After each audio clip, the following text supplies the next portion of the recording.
This story is one of the most important and difficult in modern history. Over 15 parts, we will walk calmly through the long road that led to September 11th, the day itself, and the consequences that reshaped the world. We will look at how it happened, why it happened, and what followed, not with sensational words, but with patient explanation, gentle pacing, and space to reflect. Welcome to History to Relax. This is a place where you can rest, listen, and drift into history one chapter at a time.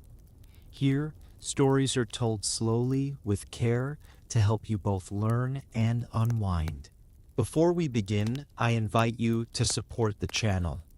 Please take a moment to like this video, subscribe if you have not already, and leave a comment sharing where in the world you are listening from. It is always wonderful to know how far these calm stories travel, and your message helps others discover them too. Now, find a comfortable place. Let your shoulders relax. Breathe deeply and settle in. The story is about to begin. Part 1, Purpose and Promise: Explaining is Not Excusing. Content note. This series discusses terrorism and mass violence in a careful, non-graphic way. Our purpose is understanding, remembrance, and prevention. We reject violence against civilians. We will present what the perpetrators claimed as motives, but we will not endorse those claims. Settle in and take a slow breath. This is a quiet beginning to a difficult subject. When people ask why the September attacks happened, the question can feel heavy and unsafe to approach. It touches grief, fear, and politics at the same time. Yet the question is necessary. Families deserve an honest account. Policymakers and citizens need clear language that separates facts from speculation and explanation from excuse. That is what this series will try to provide. Our focus is causes and context, not spectacle. We will follow the ideas that guided the attackers, the history that shaped those ideas, and the institutional conditions that allowed a small group to cause great harm. We will not share operational detail. We will not use graphic description. We will keep a steady, respectful tone from start to finish. Our method is simple. Use primary sources when possible. Compare them to the public record. Keep claims modest and well supported. The backbone of our narrative will be the 9/11 Commission Report. It is the official public account that reconstructs events, reviews institutional failures, and offers recommendations. We will return to it often and keep our language as careful as the report itself. At times, you will hear what the attackers said about their own goals. In the late 1990s, they issued public statements that listed grievances and called for violence. We will treat those documents as evidence, not as arguments to accept. We will present them as claims to test against history, law, and ethics. When we reference these texts, we will name them clearly and move on without dwelling on rhetoric. Another thread in our approach is the study of strategy. Violence that looks senseless often follows a logic. Scholars describe common aims such as signaling strength, imposing costs, provoking overreaction, spoiling diplomacy, or competing with rivals. Using these lenses does not make the violence legitimate. It gives us a language for intent and effect. We will use this language at a high level and avoid technical detail. We will also consider the institutions that exist to protect the public. Before the attacks, intelligence and law enforcement agencies held fragments that did not come together in time. Legal barriers, organizational habits, and outdated assumptions slowed the picture. After the attacks, Independent reviews studied these problems and suggested reforms. We will use those findings to understand why prevention was so hard and what changed afterward. Now let us set our boundaries. Explaining is not excusing. Historians explain wars and disasters without endorsing the harm. In the same way, we can examine the worldview of the attackers, the choices they made, and the systems they exploited while keeping our moral stance clear. Violence against civilians is wrong. The people who died that morning were family members, friends, colleagues, and neighbors. That truth guides the tone of this series. We also set our time frame. Our story runs from the late Cold War through the 1990s and into 2001. We follow the rise of a transnational militant network, its search for sanctuary, and the way a set of ideas and grievances hardened into a plan. The public record is strong enough to tell this story without speculation. When we do not know something, we will say so. When sources disagree, we will note the disagreement and explain why it matters. Because this is a sleep-friendly documentary, pacing matters. Each part will move slowly and focus on one layer at a time. We will spend time on the evolution of ideas because ideas matter. We will spend time on institutions because systems shape what people notice and how they act. When we reach the day itself, we will speak gently about courage, confusion, and efforts to help, and we will avoid vivid detail. A word about sources you will hear along the way. First, the 9/11 Commission report. Second, the public statements in which the attackers describe their grievances and goals. Third, peer-reviewed research on the strategies of terrorism, which gives us neutral terms for aims and effects. Fourth, independent oversight reviews that looked at intelligence sharing and missed warnings. We will reference these sources in simple spoken notes so you can decide what to explore later. This approach has practical benefits. It resists myths that grow in the absence of trusted accounts. It lets us measure claims about motive against a record rather than against assumptions. It keeps our attention on learning, which is the point of any careful inquiry into tragedy. We remember the victims. We honor those who tried to help. We study the conditions that allowed harm to occur so that prevention can improve. We should also name the emotions that may arise. People carry strong feelings and vivid memories even if they were far from the places attacked. A calm pace and clear structure can help. So can the habit of describing people as people, not as symbols. We will speak about the many voices that condemn the attacks. We will acknowledge suffering in the aftermath. We will consider the moral challenges societies face when they respond to terrorism. None of this is simple, and we will not pretend it is. You might wonder whether a sleep-oriented channel is the right place for this story. The answer depends on how the story is told. If the subject is handled with respect and without sensational language, a calm format can help people engage with a topic they might otherwise avoid. The calm does not reduce the seriousness, it gives space to think. Here is the path ahead. We will trace the long fuse through the 1980s and 1990s as some veterans of an earlier war reframed their struggle. We will watch the building of an organization as it moved across borders.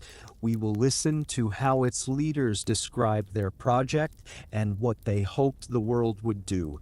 We will observe the institutional gaps that left doors unlocked. We will arrive at the day itself with care, then step back to compare what the attackers intended with what actually happened. We will close by gathering lessons for prevention and for the protection of liberties. That is our promise in part 1. Explain without excusing. Remember with respect. Learn with care. When you are ready, we will begin part 2 and follow the first steps of the long fuse. Part 2, the long 1980s. War, networks, and an idea that travels. The closing years of the Cold War set the stage. In late 1979, the Soviet Union sent troops into Afghanistan. Villages emptied as families fled across mountains into Pakistan and Iran. Camps spread along the frontier.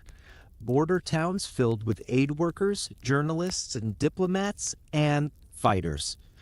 In this crowded space, people from distant countries began to meet and to organize.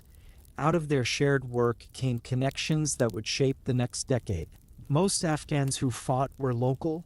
They defended homes and valleys they knew by heart. Their commanders formed shifting alliances. Beside this local struggle, a smaller stream of volunteers arrived from abroad. They came from the Middle East, North Africa, and beyond. Some sought to help with relief. Some wanted to join a cause they believed was just. Others brought money, contacts, and practical skills. They were never the majority on the battlefield, yet they became visible in the support world that grew up around the war. In the frontier city of Peshawar, a small infrastructure formed to house and guide these visitors. Ghost houses offered bunks and tea. Clinics treated fevers and wounds. Courtyards filled with maps and advice. Bulletin boards and quiet conversations pointed travelers toward border crossings. Among the organizers were a Palestinian scholar named Abdullah Azzam and a young Saudi named Osama bin Laden. They helped build a service network that raised funds, coordinated relief, and supported travel. Its public face spoke the language of charity and solidarity. The invitation was simple. Come if you can. If you cannot come, help those who do. Money and messages moved along channels that already existed. Private donors and charities in the Gulf gave support.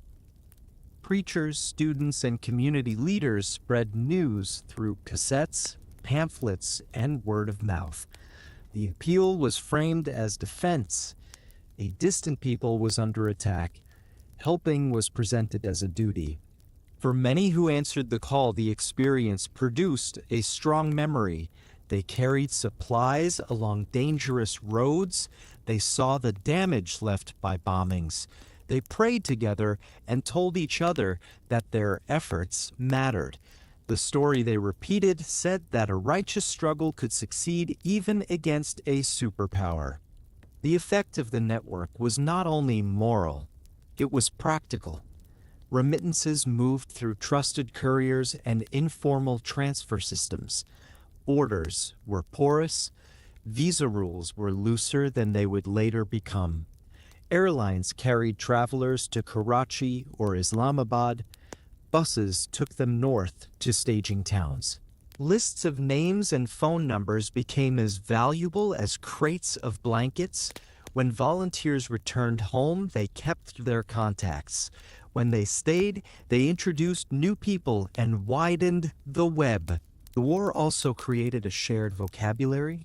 Words that once belonged to small circles now spread through sermons and study groups. Some spoke of a single community that crossed borders. Some imagined a vanguard that would lead others. Others argued that Afghanistan proved a lesson. Determined believers could force a stronger enemy to withdraw. Veterans of underground movements in Egypt and other places brought their own lessons. They debated strategy and legitimacy in Peshawar's mosques and ghost houses, often late into the night. They did not agree. The movement was never a single mind. It is important to keep that diversity in view. Many who traveled wanted only to serve Afghans in need. Others hoped to apply the spirit of resistance to politics in their own countries.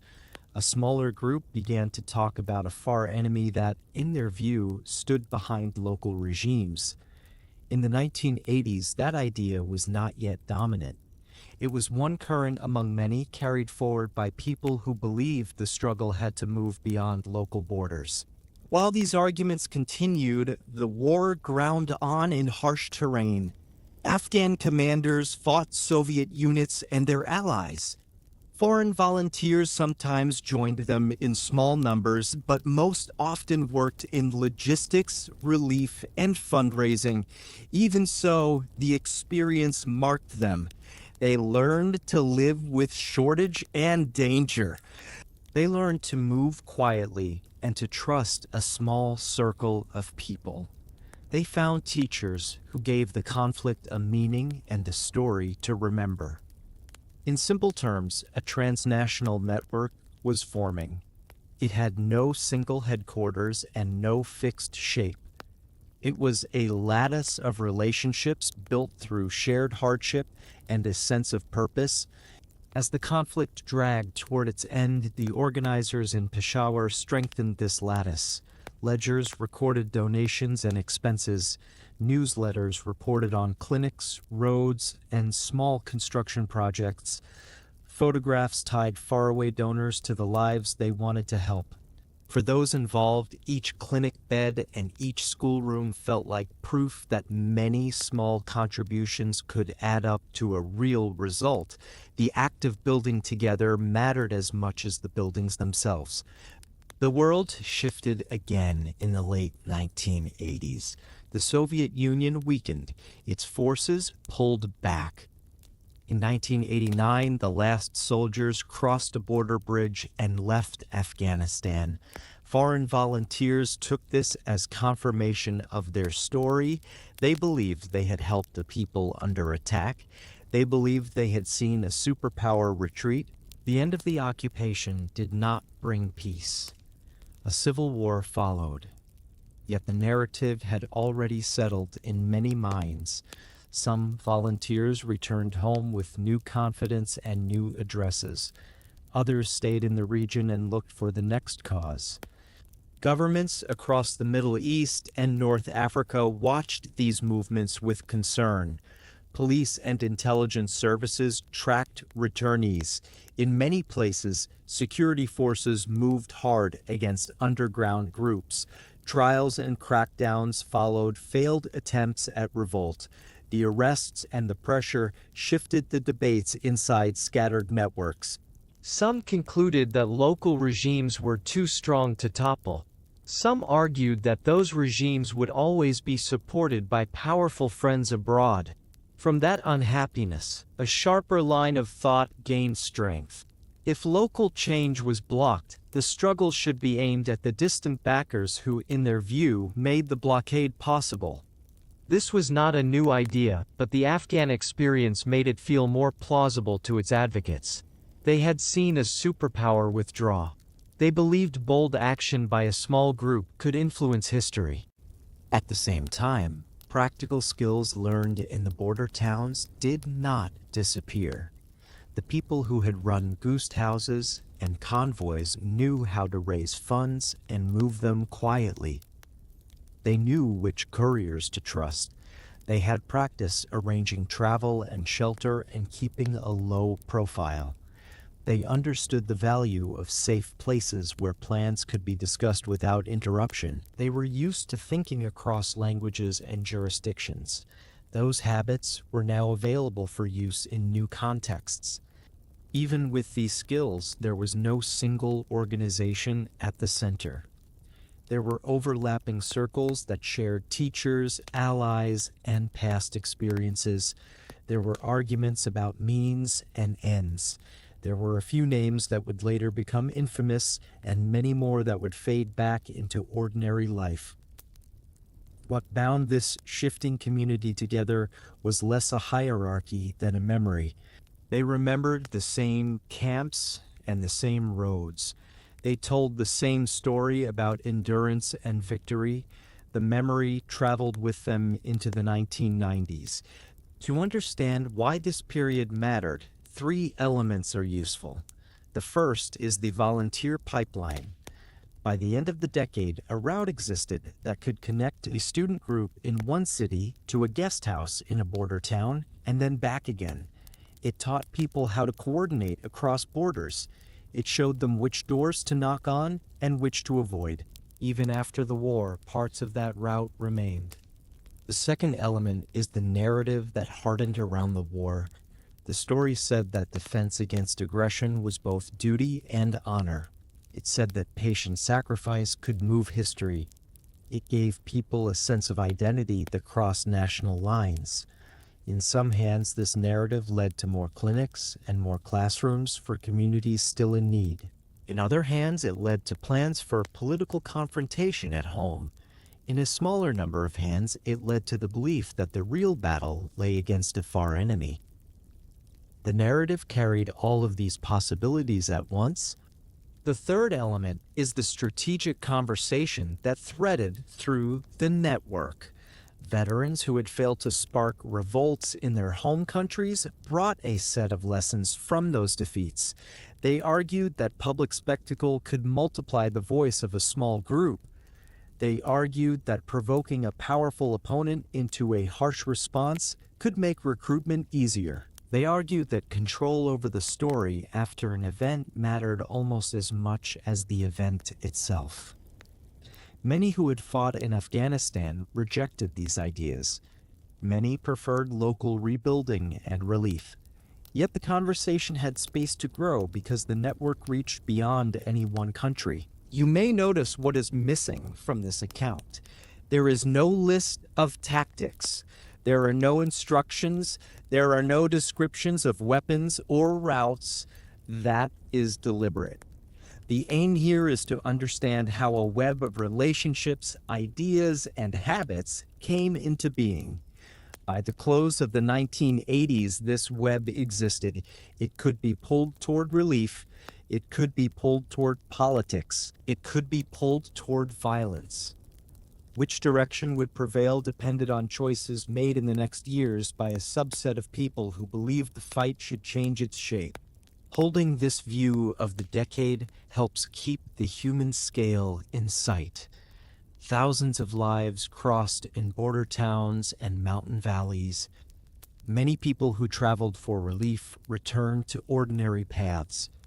Some kept working in charity and education. Some questioned what they had believed in youth. Others hardened in their views. Networks and narratives are built from such individual turns. They are not machines. They are the sum of decisions taken under pressure and hope. As the decade ended, the essential conditions were set.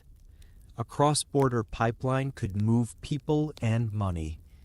A story of endurance and moral purpose linked distant communities. A strategic conversation gave some actors a language for bold and public violence. None of this made a single outcome inevitable. It did mean that the materials for a new project were at hand. In the years that followed, a group of leaders would search for sanctuary and shape these materials into a more focused organization. The long fuse that began in the 1980s continued to burn, fed by memory, connection, and the belief that small numbers could force large changes. 3. From Sudan to Afghanistan, building Al-Qaeda. When the war against the Soviets ended in 1989, the foreign volunteer networks that had gathered in Afghanistan faced a new world. The Soviets had withdrawn. The immediate cause that had united so many fighters and donors seemed finished. Some men went back to their home countries, carrying with them stories of bravery and hardship.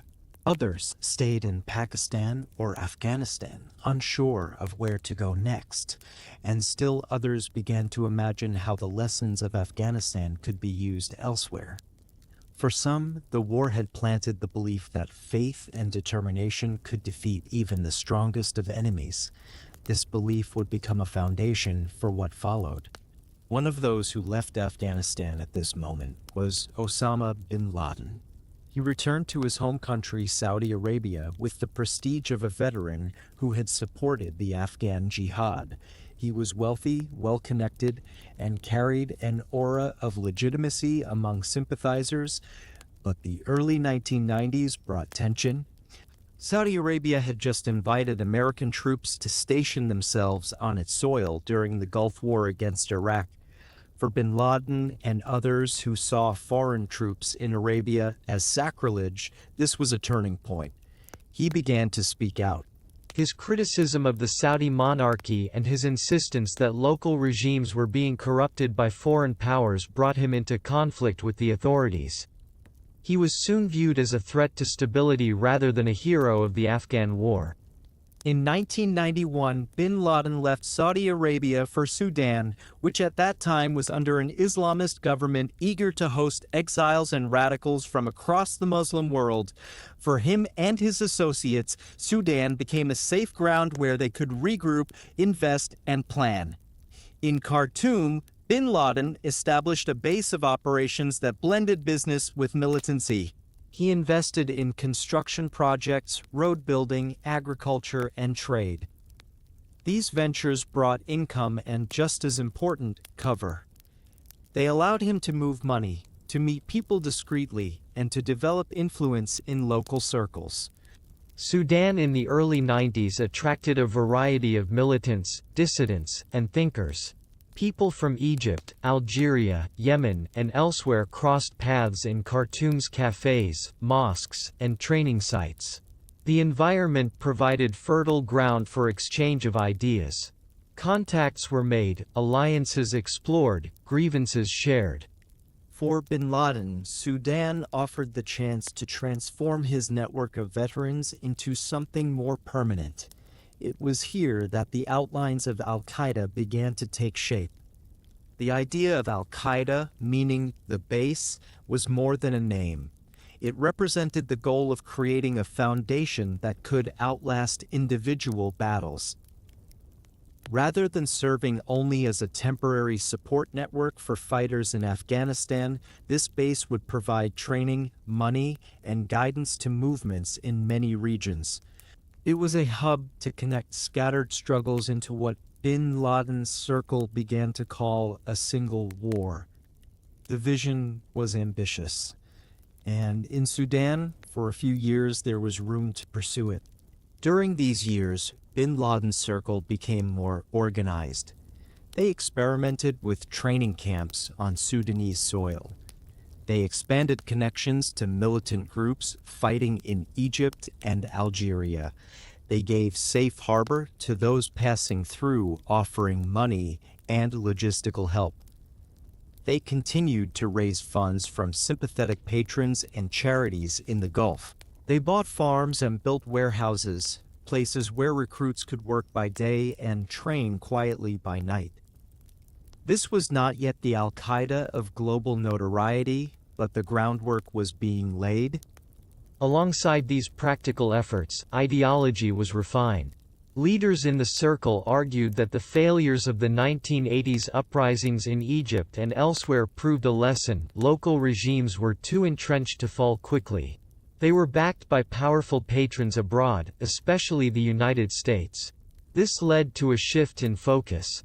Rather than directing violence solely at local governments, the argument went one had to strike at the far enemy. The far enemy in this framing was the power that sustained the near ones. The United States now stood at the center of their worldview. This shift was recorded in public statements. In 1996, bin Laden issued a declaration of war against the Americans who, in his words, occupied the land of the two holy mosques. He cited U.S. troops in Saudi Arabia, American support for Israel, and the sanctions regime against Iraq as grievances. He framed the struggle as defensive, a call to protect the Muslim world against aggression. The document was circulated, read, and discussed. Its words marked a decisive step in making Al-Qaeda a global rather than a local project. Sudan, however, was not a permanent refuge. International pressure mounted as bin Laden's activities drew attention. The United States and others pushed Sudan to cut ties. Regional politics shifted, and Sudanese leaders decided that hosting bin Laden brought more risk than reward. By 1996, bin Laden and his followers were told to leave. Their destination was once again Afghanistan. Afghanistan in the mid-90s was a shattered land. After the Soviet withdrawal, rival factions had fought bitterly for power. The civil war left Kabul in ruins and the countryside divided among warlords. Out of this chaos arose the Taliban, a movement of religious students who promised order through strict rule. By 1996, the Taliban had captured Kabul and controlled much of the country. For Al-Qaeda, the rise of the Taliban was an opportunity.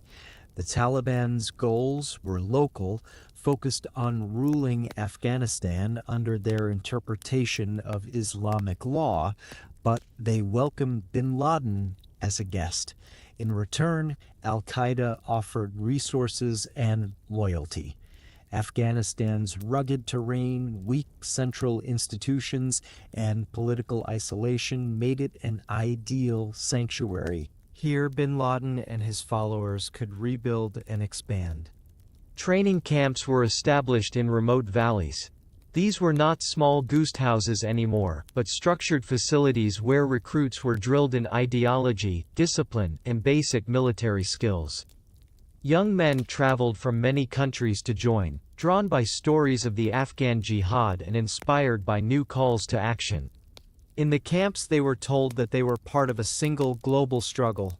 They were shown images of suffering in Palestine, in Iraq, and elsewhere, and told that the answer was to strike directly at the United States. The move back to Afghanistan was decisive. In Sudan, Al-Qaeda had experimented. In Afghanistan, it found a safe haven to grow into the organization that would later carry out attacks of global impact. The relationship with the Taliban was not always easy. The Taliban were inward-looking while Al-Qaeda looked outward, yet the arrangement suited both. The Taliban gained prestige and some resources by sheltering foreign fighters. Al-Qaeda gained the freedom to plot, to train, and to test its ideas without fear of arrest or expulsion. By the late 1990s, Al-Qaeda was no longer a loose network of veterans. It had become a structured organization with a clear doctrine. Its leaders gave recorded speeches circulated in tapes and transcripts. Its members pledged allegiance. Its camps trained new generations. Its grievances had been sharpened into doctrine: foreign troops in Arabia, the plight of Palestinians, sanctions against Iraq, and the belief that America was the hand behind it all. These points were repeated in statements and interviews, building a consistent message to justify violence against the far enemy. The journey from Sudan to Afghanistan shows how a temporary refuge turned into a permanent base. In Sudan, the network learned to mix business and militancy. In Afghanistan, it found the freedom to become an institution. The name Al-Qaeda, once just a word for a foundation, now described an organization with structure, vision, and intent. Out of the shifting politics of the 1990s, the long fuse continued to burn, and the sparks grew closer to ignition. Part 4, in their own words, claims, complaints, and the language of justification. Take a slow breath and settle in.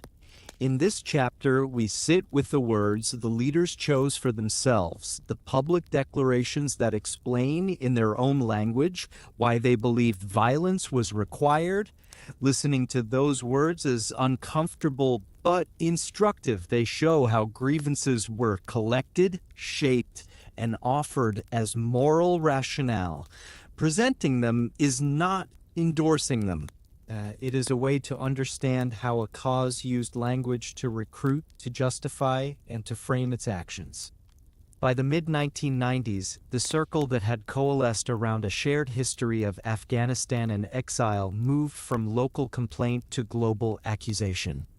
In August 1996, a widely circulated manifesto declared a jihad against what its authors called the American presence in the Arabian Peninsula and other policies they viewed as hostile to Muslim communities.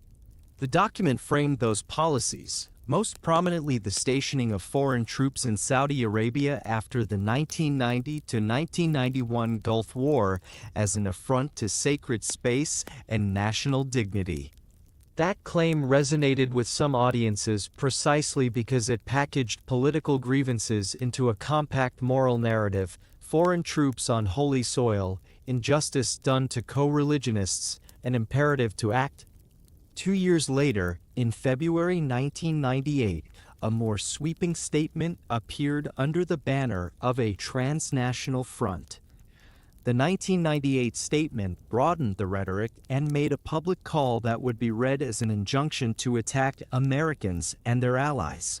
It listed familiar complaints: military presence, support for Israel, and the humanitarian toll of sanctions on Iraq, and wrapped them in religious language that sought to convert political grievance into a duty. The fatwa's importance lies not in inventing grievances, but in fusing them into an explicit, widely distributed call to violence. Hearing these documents matters because they show how motives were voiced. The public texts emphasize certain themes again and again: presence, protection, and punishment. Presence: foreign troops and distant bases that, in the author's telling, violated sacred territory. Protection: the suffering of distant communities rendered as a call to defend a wider religious community. Punishment: the demand that perceived oppressors be made to pay. Turned into short slogans and repeated across tapes, pamphlets, and sermons, these themes became a clear set of claims that could be communicated rapidly across borders. At the same time, it is essential to place those claims in context. Leaders who promoted these statements were addressing multiple audiences: local sympathizers, foreign recruits, rival groups, and international media. The language is strategic. Religious terminology was used to broaden the appeal beyond narrow political circles. Moral outrage was enlisted to mobilize funds and volunteers, and public proclamations served a signaling function. They told sympathizers that a movement existed and could be counted upon. Scholars who study such texts note that fatwas and declarations often do less to persuade minds already unconvinced than to consolidate identity among those who feel grievance and to lower the moral threshold for violence. Reading these materials also highlights an important boundary between claim and proof. The documents present grievances as straightforward facts and moral imperatives. Historical analysis shows that many of these claims rested on complex geopolitical realities rather than simple moral binary. For example, the stationing of troops in the Gulf after the 1991 war had diplomatic and security explanations tied to alliances and regional crises. The sanctions on Iraq, while causing real suffering, were part of a larger political and humanitarian debate. Presenting the claims does not make them historically or ethically uncontested. Good historical practice is to show both the claim and the wider context that complicates it. It is also worth noting how rhetoric evolved into organizational practice. Public declarations performed several roles at once. They articulated grievances, they legitimized violence for recruits already inclined that way, they announced a leadership willing to act. And they sought to coordinate sympathy across groups that might otherwise remain separate.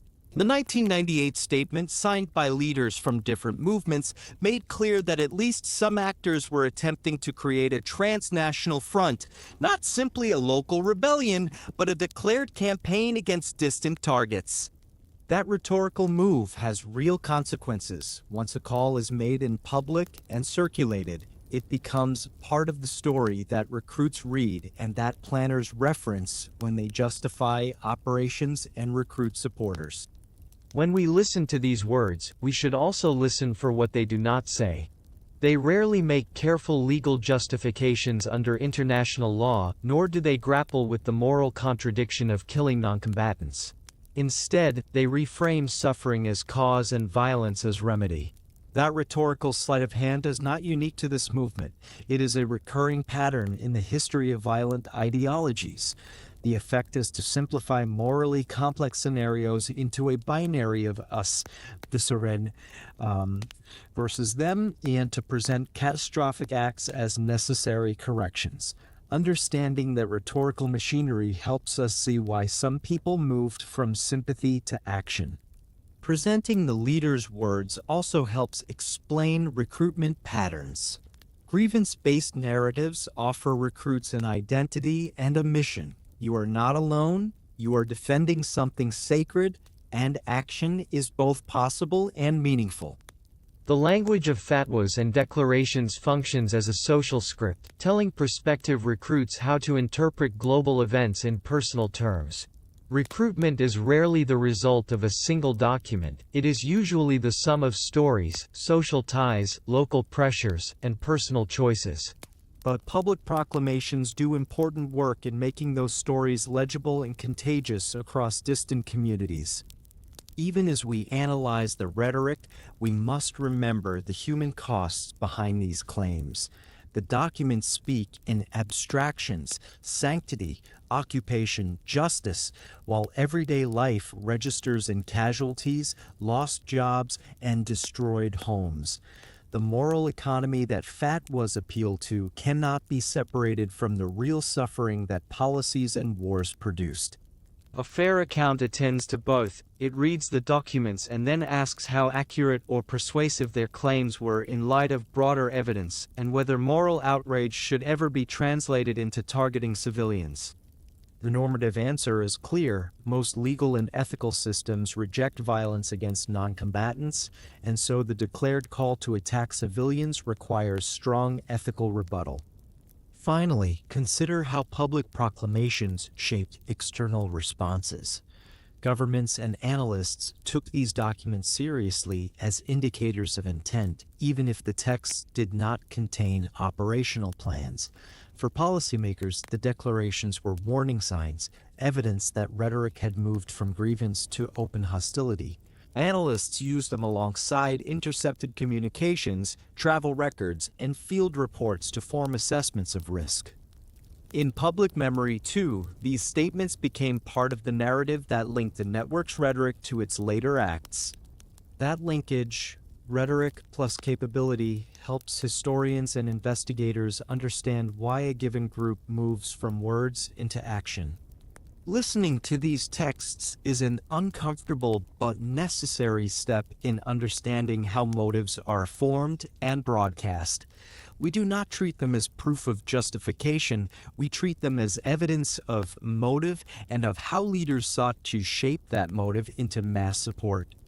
The job of historical analysis is to hold both the text and the context in view, the charged phrases and the structural realities they claim to address. The tension between the two is precisely the place where understanding begins. If you choose to read these documents yourself, do so with care. Read the claims, note the audience, and then measure those claims against other records and moral reasoning. We present these words not to sensationalize, but to show how a movement framed its mission, and how that framing matters when citizens and institutions weigh risks and responses. Part 5, Strategy Behind Spectacle, Why a Mass-Casualty Attack. Take a slow breath. In this part, we shift from words on paper to the logic that underpinned them. Understanding why a group would choose to mount a spectacular attack helps us see the patterns behind their choices. It does not make those choices right. It explains how violence was imagined as a tool, and how a small network hoped to change the world by staging one dramatic act. Scholars who study terrorism often begin with a simple observation. Groups use violence not just to kill, but to send messages.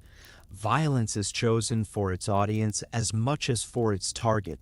The shock, the headlines, the fear that spreads through societies, these become as important as the physical damage. In this way, terrorism is theater. It is a performance designed to shape how others think and act.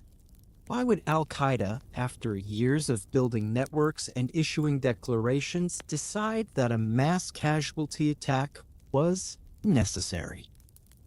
The answer lies in strategy. Analysts describe several recurring strategies that militant groups adopt. The first is attrition, the belief that repeated attacks can wear down a stronger enemy over time, raising the costs until it retreats.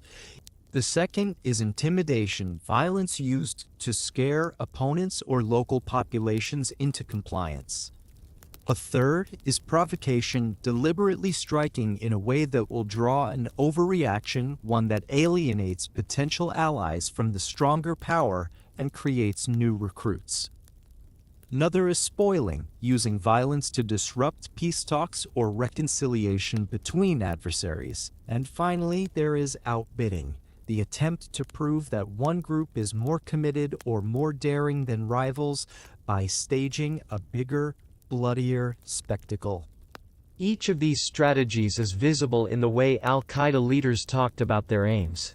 Attrition was present in the claim that the United States could be made to tire of costly wars, just as the Soviet Union had left Afghanistan. Intimidation played a role in the threats issued toward governments in the Middle East. Provocation was central. Bin Laden and others argued openly that an American military response would awaken the wider Muslim world, drawing more into the struggle. Spoiling was also clear, as attacks on embassies and on military targets in the 1990s sought to prevent any easing of tensions between Washington and regional actors.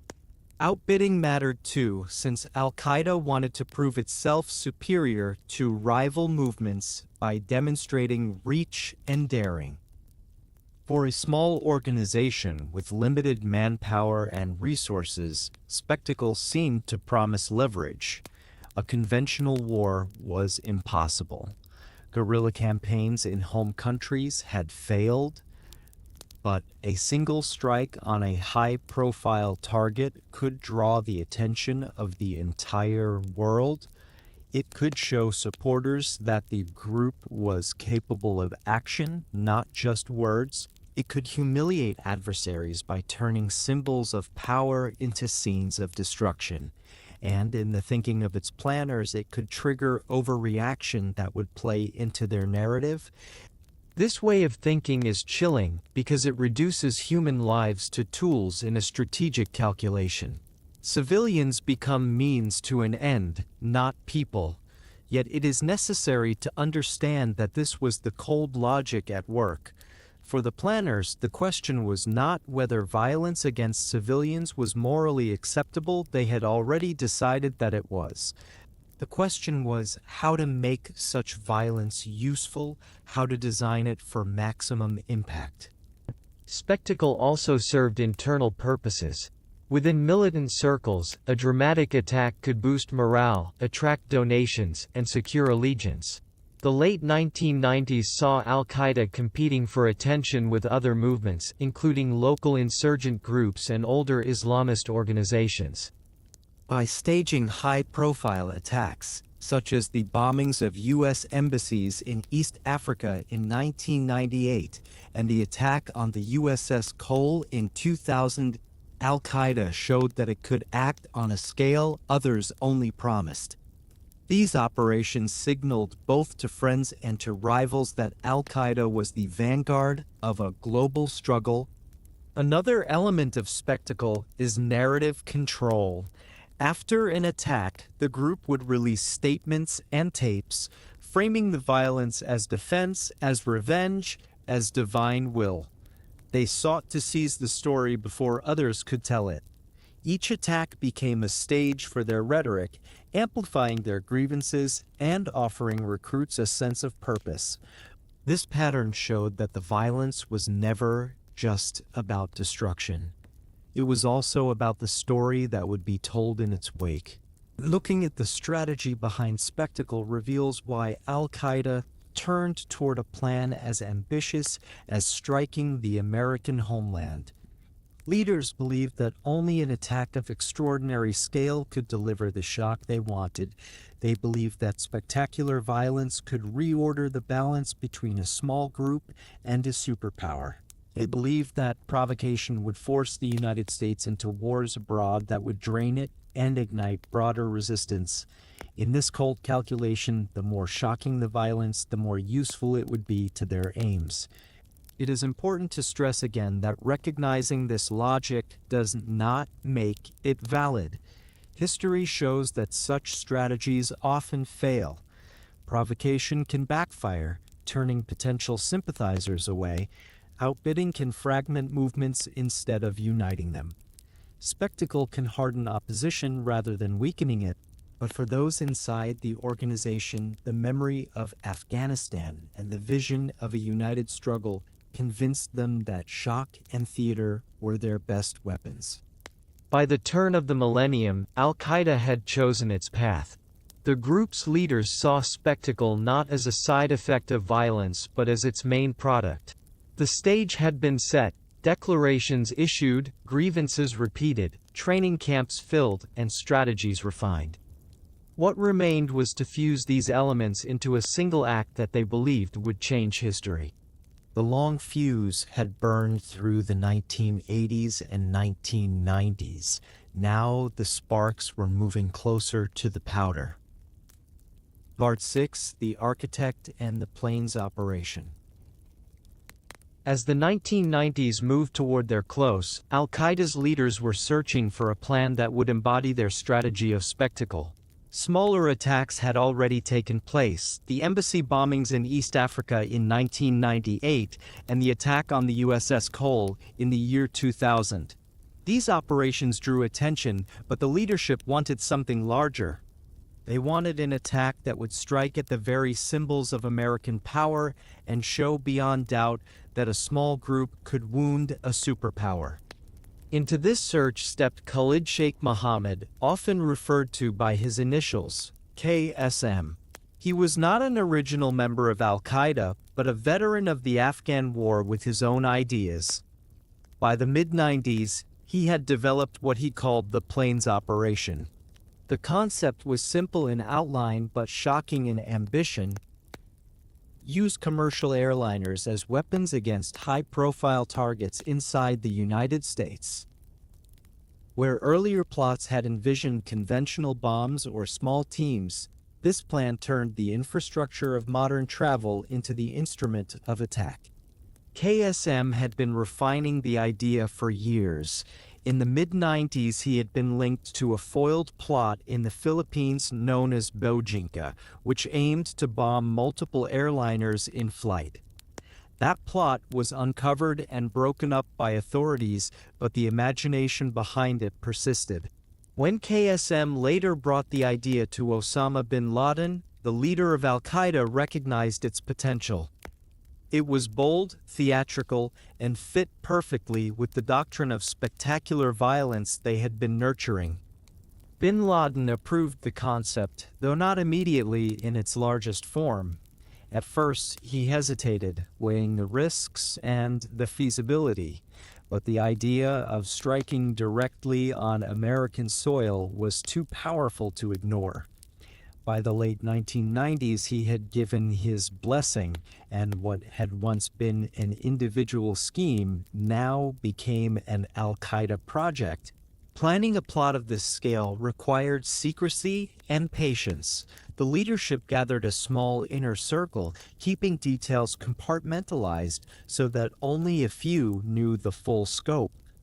They recruited men who could blend into life abroad, who could travel without drawing attention, and who were committed enough to carry out a suicide mission.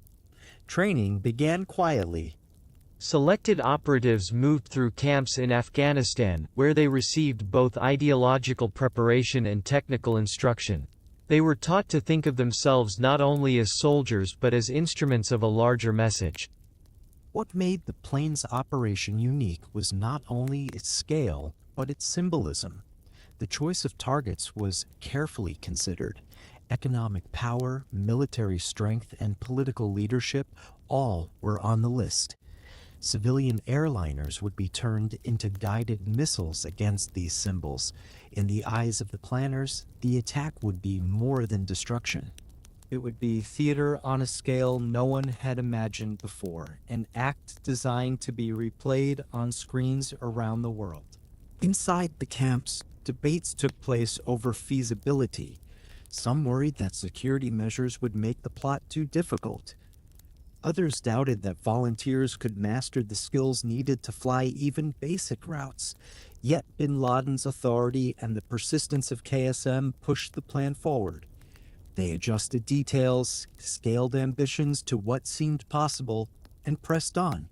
The atmosphere in those meetings was a mix of secrecy, calculation, and grim determination. The recruitment of the hijackers followed paths that reveal much about Al-Qaeda's methods. Some were young men from the Middle East who had studied abroad and were comfortable moving in Western societies. Others were hardened veterans of previous conflicts. They were bound together not by common background but by shared ideology and the personal pledge of loyalty to bin Laden.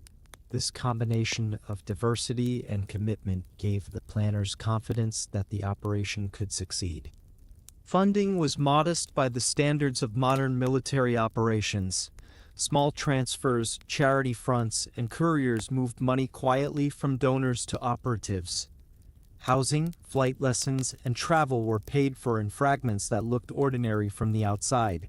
This was part of the plan's strength. It did not require large sums or visible infrastructure, only disciplined secrecy and patient coordination. Within Al-Qaeda, the plane's operation carried enormous weight. It was proof that the group had moved beyond small-scale attacks and was ready to strike in the heart of its enemy's territory. For bin Laden, it was a gamble, one that risked exposing his network to unprecedented retaliation. For KSM, it was the culmination of years of dreaming and refining. For the volunteers selected, it became a personal mission framed as a sacred duty. What emerges from this part of the story is a portrait of an organization that had grown from a loose network into a body capable of long-term, transnational planning. The path from Sudan to Afghanistan had given it structure, sanctuary, and confidence. The public declarations had provided justification. The strategy of spectacle had defined the goal. Now, with KSM's plan in hand and bin Laden's approval, the pieces were assembled into an operation that would shock the world. The fuse, long burning through the 80s and 90s, was now approaching its end. The plan was in place, the operatives were chosen, and the stage was set for a day that would mark history in fire and ash. Part 7, Doors Left Unlocked. Systemic Vulnerabilities Before 2001. Take a slow breath and settle in. In the years that followed the emergence of a transnational network and the planning of a spectacular operation, another story ran in parallel, a story about how modern institutions saw or failed to see the signs that mattered. This chapter looks not at the plot itself, but at the environment it would encounter. The habits, assumptions, and practical limits inside intelligence, law enforcement, and transportation systems that made prevention so difficult. Understanding those limits does not excuse failure. It helps explain how discrete pieces of information, each small on its own, failed to connect into the pattern that might have allowed earlier intervention. Begin with the nature of modern security work. Intelligence and policing are built on specialization. Some people watch signals, others watch movements on the ground, and still others focus on diplomatic reporting. Each office develops its own language, its own computational tools, and its own rules about what can be shared. Those rules are sensible in ordinary times. They protect sources, preserve civil liberties, and prevent bureaucratic overload. But in moments of diffuse threat, those same rules can become barriers. Fragments that would matter if joined together often remained on separate desks, interpreted through different priorities. Before 2001, several practical habits shaped how information moved. Agencies often assumed that threats would look like earlier threats. Aviation security, for example, had been shaped by a history of hijackings that aimed primarily to win concessions or to demand a prisoner's release. The idea that an aircraft might be used as a weapon was not wholly absent from professional literature, but it was not the organizing assumption for many security procedures either. Habits of thought, what analysts call expectation set, narrowed the lens through which warnings were read. Another everyday constraint is sheer volume. National security bodies sift through millions of reports, tips, and leads. Many are false alarms, misunderstandings, or routine complaints that correctly never become crises. Triage systems must decide quickly which items deserve urgent attention. In that noisy environment, signals that look ordinary can be dismissed. A memo about unusual flight training, a visa application that seems odd, or a name that appears in a travel manifest can each seem like small anomalies. If no single item looks like a clear and present danger, it is hard to mobilize scarce investigative resources. Legal and institutional boundaries played a role too. Different agencies answer to different rules about privacy, search, and surveillance. Laws that protect civil liberties in ordinary life can slow the exchange of raw investigative material between departments that do not share legal authorities. Practices that prevent abuse of power can have the unintended effect of creating pockets where relevant data sits behind procedural doors. When bits of information sit behind different legal regimes, drawing them together requires deliberate steps that, in practice, are often slow. Communications technology helped some connections and hindered others.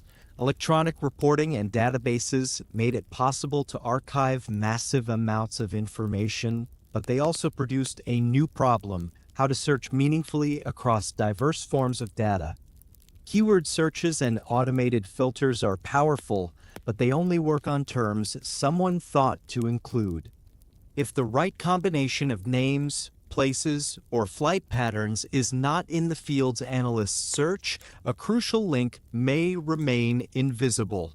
Human judgment, conversations between analysts in different offices, the curious instinct to follow an odd paper trail was still the glue that turned data into insight. Concrete examples from the time show how these structural features played out. Local warnings sometimes reached agencies but were not always routed to the places that could act on them. A handful of communications from field offices raised concerns about specific individuals. They landed in different desks and were classified with different priority levels. In other cases, airlines and flight schools noticed patterns that seemed troubling in hindsight. Short-term enrollments for familiar routes, students with limited English skills taking lessons aimed at understanding cockpit layouts, but those observations alone did not produce formal investigations. Individually, each report could be read as ambiguous. Together, they pointed to a pattern that would have looked different if assembled as a whole. The problem also involved imagination. Security systems do best when threats resemble the models they were built to counter. When an adversary adapts, it stretches assumptions. The planners of a large-scale irregular attack counted on the fact that institutions are optimized for more familiar contingencies. The idea that well-dressed students in Western flight schools or small cash transfers through informal channels could be part of a larger, lethal plot ran against prevailing expectations. Analysts and officials are human, they tend to ask whether new information fits a known template. If it does not, it is more likely to be questioned, delayed, or deprioritized. Institutional incentives mattered as well. Agencies are evaluated by measurable results: solved cases, arrests, cleared leads. Preventing an attack that never happened is harder to quantify than prosecuting a completed crime. That incentive structure can unintentionally focus attention on reactive work, investigating crimes after they occur, rather than on ambiguous prevention where success is silent. When budgets are tight and metrics matter, quieter prevention tasks can suffer. International coordination added another layer of complexity. The movement of people across borders is a global phenomenon involving airlines, immigration services, and foreign agencies. Information that resides in one country may be of vital interest to another, but different legal frameworks and changing diplomatic relationships complicate sharing. Mutual legal assistance treaties and bilateral agreements can be slow. Field officers abroad who see concerning behavior do not always have an immediate, secure channel to the analysts whose work might put those observations into a broader pattern. In the years before 2001, this gap between field observation and analytic synthesis was real and consequential. It is important to stress that many dedicated professionals were alert and concerned. Investigators, analysts, and agents raised alarms, pursued leads, and wrote cautionary reports. Some of those reports did point toward the existence of an organized threat. What repeatedly constrained fuller action were the systemic features described here: expectations shaped by past patterns, legal walls that protected liberties but impeded workflow, data systems that cataloged without connecting, and incentives that rewarded visible outcomes over quiet prevention. The story also has a human element of fatigue and overload. People working long hours with limited staff and imperfect information can miss patterns that a fresh perspective might catch. Institutional memory changes with personnel turnover. A memo filed in 1 year may be unread by an analyst assigned a few months later. The social networks inside and between agencies, the chance conversations, the informal emails, the coffee room exchanges are among the things that bind knowledge together. Where those informal links wither, so does the chance that fragments will be joined. The consequences of these structural and cultural features were not simply academic. The period before 2001 saw missed opportunities to link question marks into a pattern that might have prompted deeper scrutiny. After the attacks, independent reviews catalogued these frictions carefully. They recommended reforms, better data sharing protocols, joint task forces that bridge legal authorities, standardized procedures for elevating urgent leads, and technological investment in analytic tools designed to find patterns rather than just store data. These reforms were large and sometimes controversial because they raised hard questions about the balance between security and civil liberties, technology and human judgment. As we reflect, it helps to remember that institutions are living things shaped by law, history, and politics. Changing a culture is slower than changing a directive. Training analysts to look for patterns that do not fit old templates takes time. Creating domestic legal frameworks that allow appropriate sharing while protecting rights is delicate work. Building trust across agencies and across borders requires effort and patience. This chapter is not a lesson in blame, but an invitation to humility. The systems that serve public safety are complex and imperfect, worthy of scrutiny, but also of respect. Many individuals within those systems acted with care and courage. What we seek to do here is understand why, in aggregate, pieces of information fail to cohere into the urgent picture some later reconstruction would show. That understanding matters for prevention. If institutions learn to combine modest signals into meaningful patterns, if they calibrate incentives toward quiet prevention as well as visible prosecution, and if they maintain a habit of thoughtful imagination about novel threats, then the doors that had once been left ajar can be secured more tightly. Take another slow breath. In the quiet of these reflections, we see both the limits and the possibilities of institutional life. The long fuse found gaps not only in networks and camps, but in the systems charged with noticing those networks. The reforms that followed sought to close those gaps. The journey ahead will trace how warnings intensified in 2001, how dots accumulated, and how, even amid constraints, people struggled to act. Keep listening with care. Part 8, The Summer of Threat, 2001 in slow motion. Take a slow breath and settle in. The story now moves to the months before the attacks, when signs of danger became more frequent yet remained scattered. Intelligence reports grew louder but still lacked the clarity to point to a specific place, date, or method.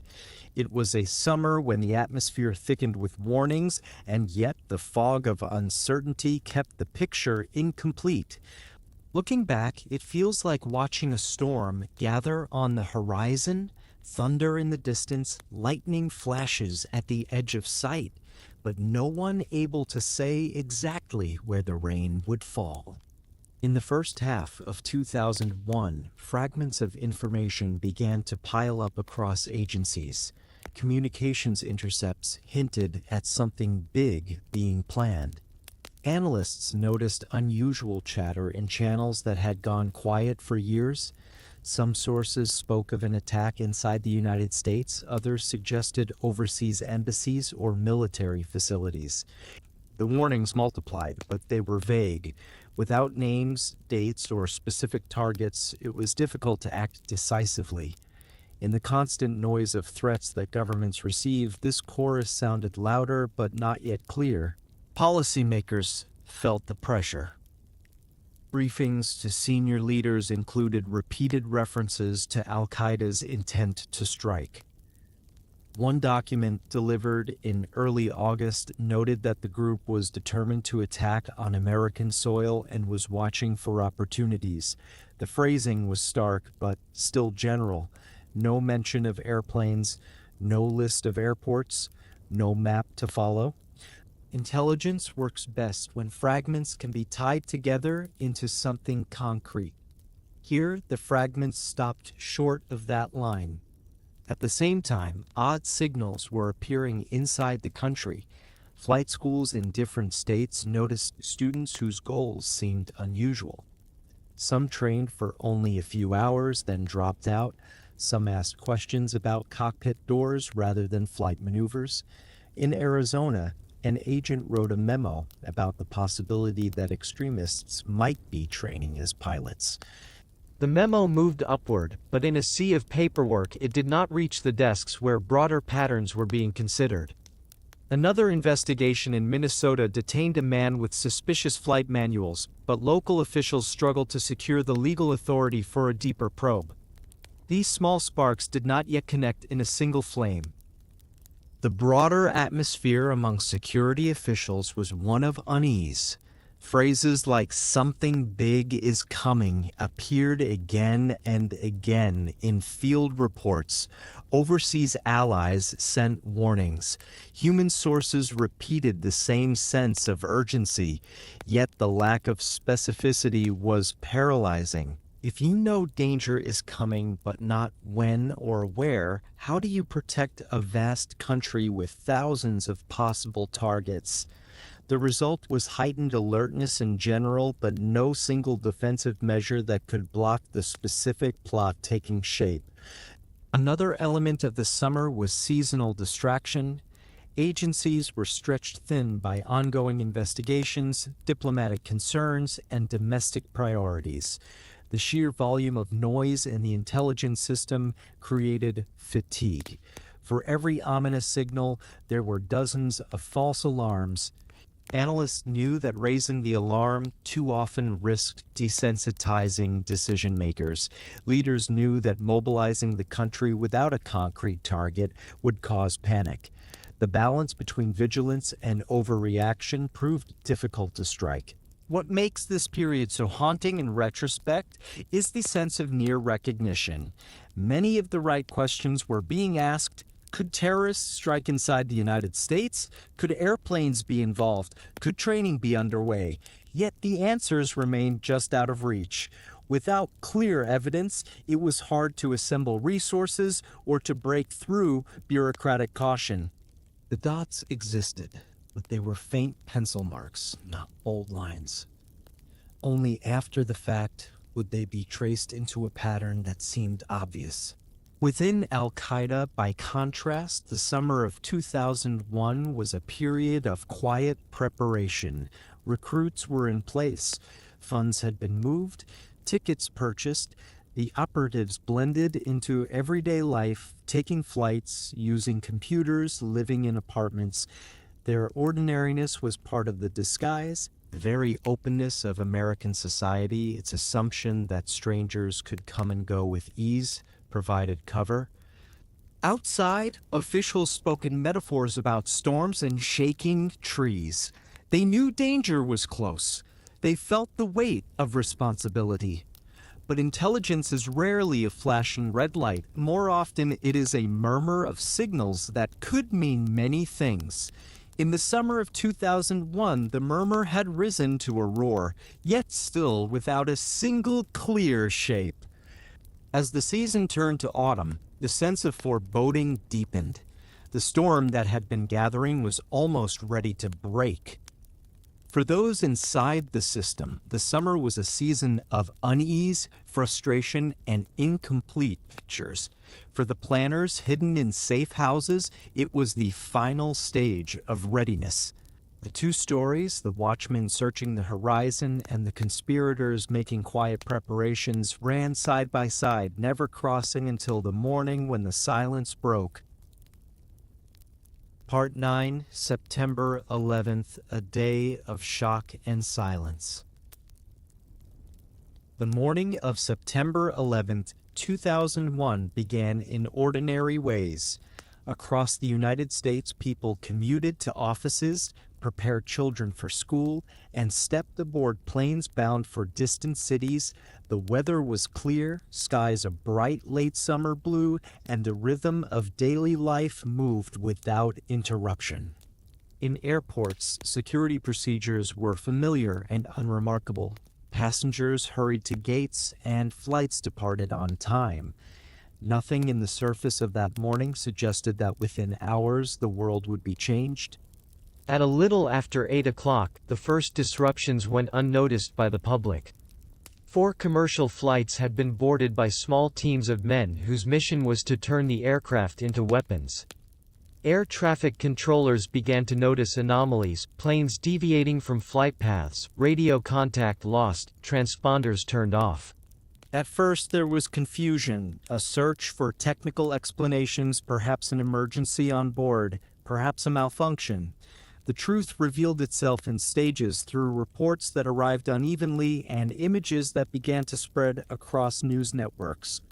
When the first collision occurred in New York City, many assumed it was a terrible accident. A plane into a building was conceivable as error, not as intention. But minutes later, when a second impact struck nearby, disbelief gave way to realization. This was coordinated. This was deliberate. The images of fire and smoke against a perfect blue sky traveled instantly across the country and around the world. Offices, classrooms, and homes fell silent as television screens glowed with scenes that seemed impossible to accept. In Washington, D.C., another plane struck. In Pennsylvania, passengers on a fourth hijacked flight, aware of what had already occurred elsewhere, acted with extraordinary courage, fighting back and forcing the aircraft down before it could reach its intended target. Across the country, ordinary citizens tried desperately to reach family and friends. Phone lines clogged. People searched for names on passenger lists. Airports emptied as the entire air system was shut down, the first time such an order had ever been given. The noise of ordinary skies was replaced by silence, broken only by the roar of military jets. Amid the horror, countless acts of bravery filled the hours. Firefighters and police officers rushed toward burning buildings. Medical staff prepared hospitals expecting waves of survivors that never fully came. Volunteers handed out water, guided strangers, opened doors, offered comfort.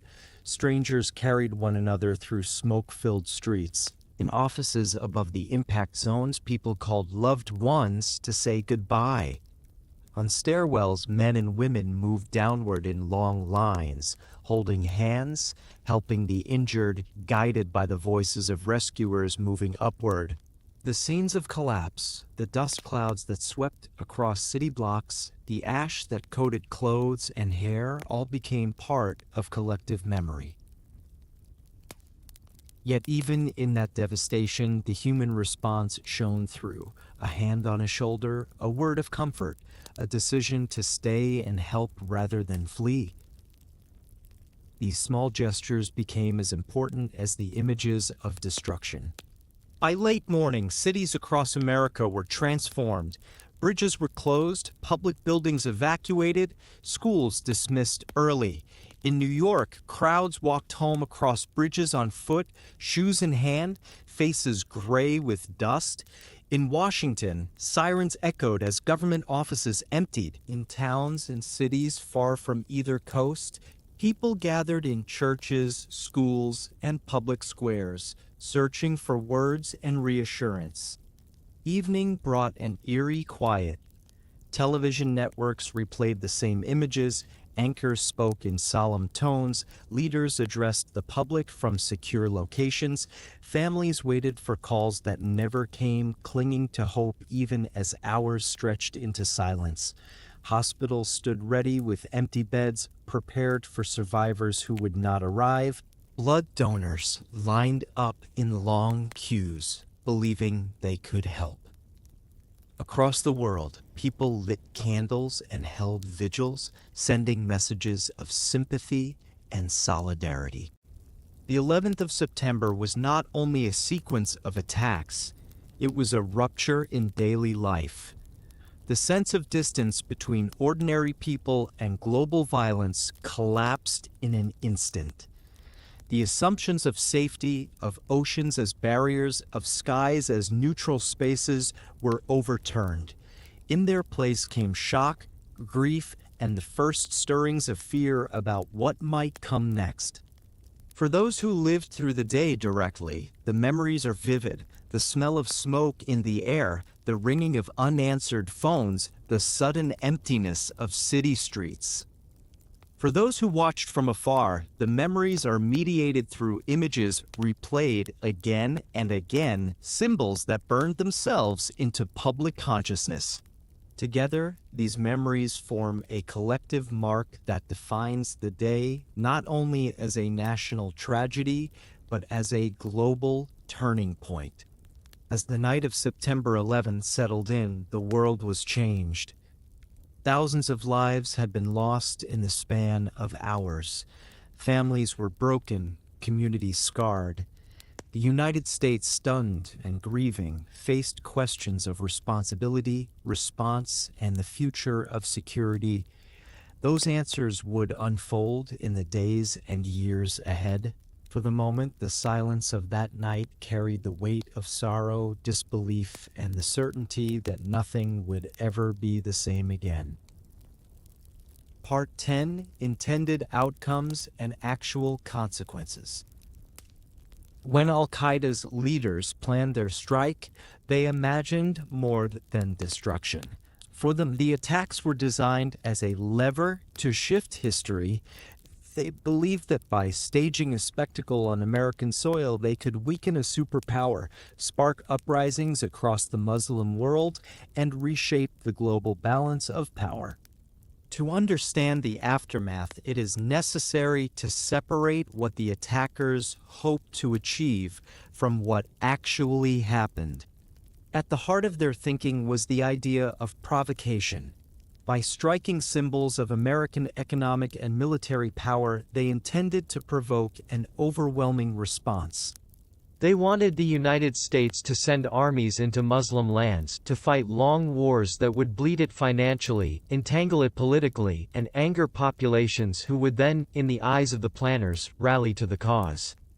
The memory of the Soviet retreat from Afghanistan gave them confidence. They believed another superpower could be drawn into a similar quagmire, only this time on an even larger scale. They also sought to demonstrate reach and audacity. Previous attacks had targeted embassies and ships overseas. Those operations had drawn headlines, but not lasting attention. Striking inside the United States against icons recognized worldwide was meant to show supporters that Al-Qaeda was unique. They wanted to outbid rivals, proving themselves the vanguard of global jihad. Recruits, they hoped, would flock to their camps. Donors would give more generously. Movements in different regions might align under their leadership. Spectacle was not only aimed outward at enemies, it was aimed inward at allies and competitors. Another intended outcome was to undermine the American sense of safety. The attackers wanted ordinary people to feel that no place was secure, that daily life itself could be disrupted. Fear, they believed, would translate into political pressure, pushing leaders to withdraw troops from overseas bases and abandon alliances in the Middle East. Terrorism, in their strategic logic, was not about defeating armies in open battle but about shaping psychology, magnifying limited force into global consequence. Yet what actually happened diverged in important ways. Instead of retreat, the United States responded with force on a scale the attackers may not have fully anticipated. Within weeks, military operations began in Afghanistan. The Taliban regime that had sheltered Al-Qaeda was toppled. Training camps were destroyed, leaders killed or captured, networks disrupted. Rather than having a secure sanctuary, Al-Qaeda was scattered, its members forced into hiding, its ability to train openly severely reduced. At the same time, global opinion initially tilted against the attackers. Many governments, even in regions where U.S. policies were unpopular, condemned the attacks as unjustifiable violence against civilians. Ordinary people around the world lit candles, held vigils, and expressed sympathy. Instead of uniting Muslim populations behind Al-Qaeda, the attacks revealed a gap between the group's rhetoric and the moral instincts of most people. For many, the murder of thousands of civilians was not a call to arms but proof of fanaticism. The United States also reorganized its own institutions. Security systems that had long been fragmented were restructured. Intelligence agencies expanded information sharing, airports and borders tightened procedures. New laws and international agreements changed the flow of money and travel that groups like Al-Qaeda had relied upon. The very vulnerabilities exploited by the attackers began to close. Still, in one sense, Al-Qaeda's provocation succeeded. The wars that followed were long and costly. Afghanistan became the first front, and soon Iraq was invaded as well. These conflicts consumed vast resources and lives. They stirred debate at home and abroad, and they created images of occupation and violence that Al-Qaeda used in its propaganda. In that sense, the group achieved part of its goal. The conflict it sought to ignite did, in fact, spread and endure. But even here, the balance of outcomes was complex.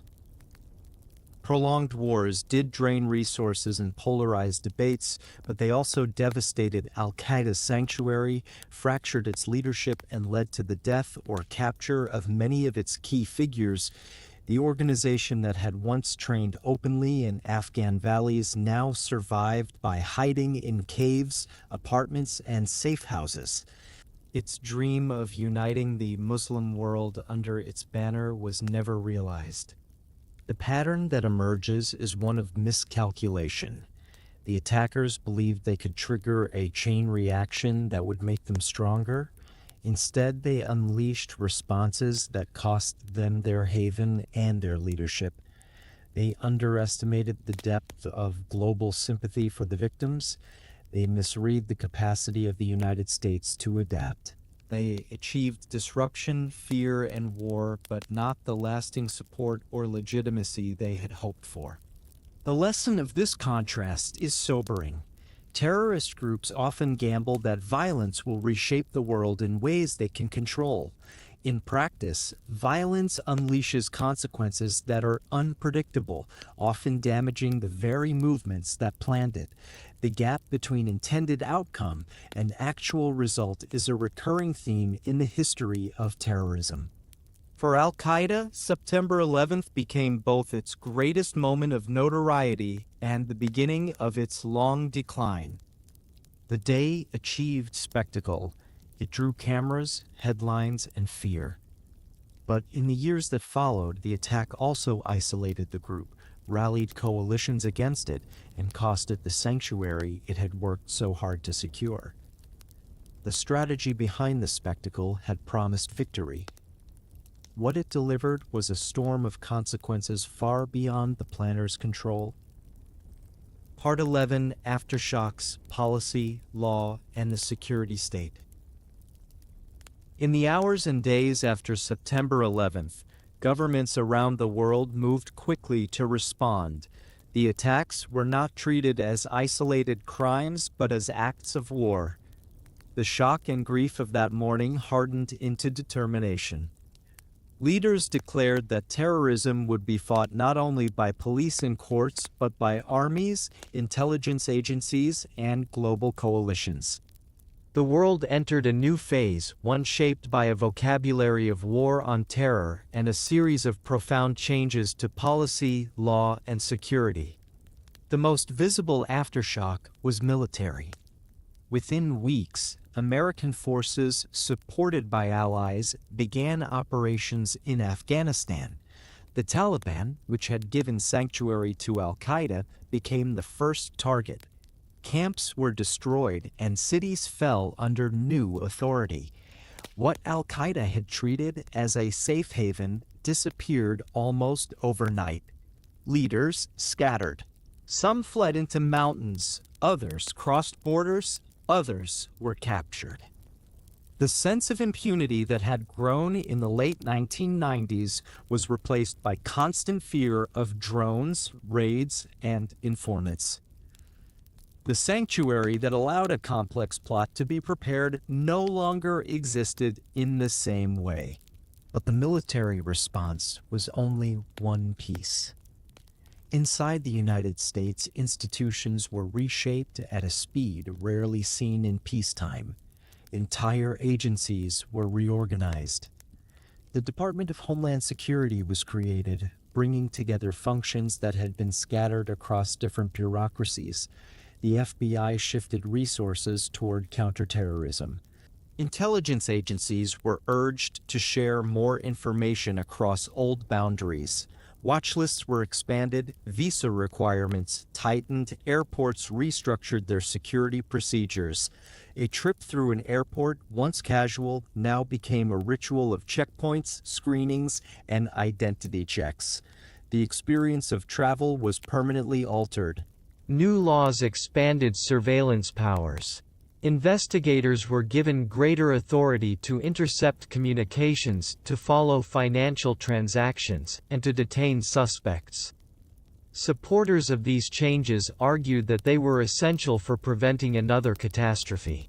Critics warned that they eroded civil liberties and gave governments tools that could be misused. The tension between safety and freedom became a defining feature of the post-9/11 era. Ordinary citizens felt the weight of this shift in subtle ways: longer lines at airports, more questions at borders, greater visibility of police and security forces. Globally, alliances hardened. NATO, for the first time in its history, invoked Article 5, the promise that an attack on one is an attack on all. Intelligence services from dozens of countries began to cooperate more closely. financial regulations tightened, making it harder for militant groups to move money through charities and informal networks. Banks were required to report suspicious transactions, charities were scrutinized, the flow of donations that had once traveled quietly through couriers now faced barriers. The attacks also shaped the politics of fear and trust. In many countries, communities associated with Islam faced suspicion and surveillance. Immigration became a battleground of debate with questions of who could be trusted to enter, who could stay, and under what conditions. Policies intended to prevent terrorism sometimes spilled into broader restrictions on refugees, students, and workers. This period tested the resilience of pluralism, raising questions about whether societies could protect themselves without turning inward against their own diversity. For law enforcement and intelligence officers, the aftershocks meant new mandates. They were urged to connect the dots more aggressively. Databases multiplied and information sharing centers sprang up. Analysts were told to think imaginatively, to consider unlikely scenarios, to break free from old templates.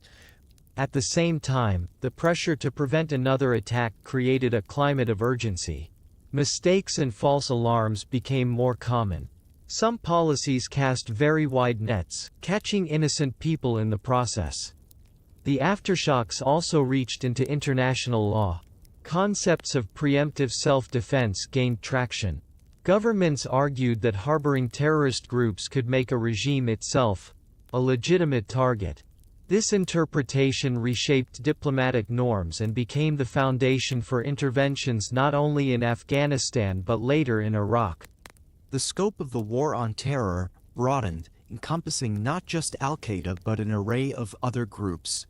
The lines between counterterrorism, counterinsurgency, and conventional war blurred. For ordinary citizens, life acquired new rituals of vigilance. Metal detectors became common in public buildings. Identification checks expanded. Emergency drills in schools and workplaces included scenarios involving attacks. Media outlets covered terrorism not as rare disruption but as constant background. A sense of vulnerability entered everyday life. Yet alongside fear, there was also resilience. Communities rebuilt, vigils were held, and a vocabulary of remembrance emerged. Never forget became both a call to honor the dead and a slogan that justified ongoing vigilance. Looking back, the aftershocks of September 11th remade the balance between liberty and security, between national sovereignty and global cooperation, between ordinary privacy and state surveillance. They created new institutions and new habits that remain in place today. They also created debates that are still unresolved: how far to go in the name of safety, how to balance openness with vigilance, how to fight an enemy that does not wear a uniform or hold territory in conventional ways. The attacks were planned as spectacle, but their most lasting consequences were not just the images of destruction. They were the laws rewritten, the agencies reborn, the wars begun, and the ways in which societies began to see themselves. What followed was not only a campaign against a network, but a redefinition of security in the 21st century. Part 12: Myths and the Record. In the years after the attacks, stories multiplied.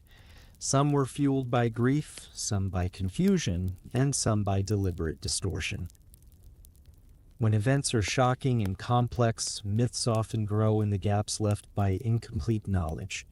Understanding what truly happened requires patient attention to the record, the investigations, the testimonies, the declassified documents, and the careful work of independent commissions. One of the strongest myths that emerged was the belief that the attacks must have been aided or organized by forces other than Al-Qaeda. For some, the scale of destruction seemed too great to be the work of a small group. For others, mistrust of governments led them to suspect hidden plots or inside help. But the record, built from years of investigation, shows something different. It shows that a determined network of individuals given sanctuary and time to prepare could in fact plan and execute a coordinated operation. It shows that the attackers themselves left behind trails of travel, training, and financial transactions.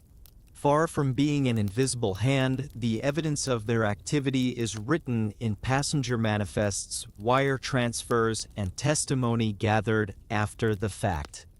Another myth concerns warnings. Some believe that authorities knew exactly what was coming and chose to do nothing. The record tells a harder, more complicated story. Intelligence agencies did have fragments, and those fragments did point to a threat, but they did not have the precision needed to predict date, place, and method. Warnings said an attack was coming, but they pointed in many directions at once. Some suggested embassies abroad, others pointed to military bases, still others hinted at vague plots inside the United States. The truth is not one of perfect foresight ignored, but of incomplete signals lost in a sea of noise. There is also the myth that hijackers acted with supernatural skill, able to outwit every system with ease. The record paints a more sober picture. They took advantage of aviation security procedures that had been designed with past hijackings in mind, hijackings where the goal was to negotiate, not to turn planes into weapons. Cockpit doors were not reinforced, and passengers were told to comply in the hope of survival. Flight crews were not trained to imagine suicide missions of this scale. The attackers exploited these assumptions. Their success was not proof of genius, but of a terrible adaptation to vulnerabilities left unaddressed. Some myths attempt to frame the attacks as inevitable, as if no choices by anyone could have changed the outcome. But inevitability is rarely the right word in history. The record shows moments when opportunities were missed, memos filed but not escalated, watch lists incomplete, coordination stifled by bureaucracy. These do not mean the attacks were certain. They mean that prevention is a fragile chain, and where links are weak, outcomes can follow that feel fated only in hindsight. It is equally important to dispel the myth that communities at large supported the violence. After the attacks, leaders and ordinary citizens across the Muslim world condemned what had happened. Governments issued statements of sympathy. Scholars argued that the killing of innocents could not be justified. Many people, even in countries where U.S. policies were unpopular, recognized the attacks as a violation of moral law. The narrative that the world cheered in unison is false. The reality was grief, shock, and condemnation in many places. Investigations after the fact gave us a clearer map. The 9/11 Commission report in particular laid out timelines, traced movements, and connected decisions across agencies. It was not perfect, but it remains the most comprehensive public account.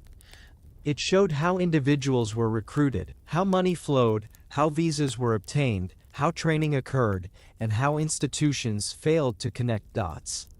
It rejected the idea of secret partners or invisible forces.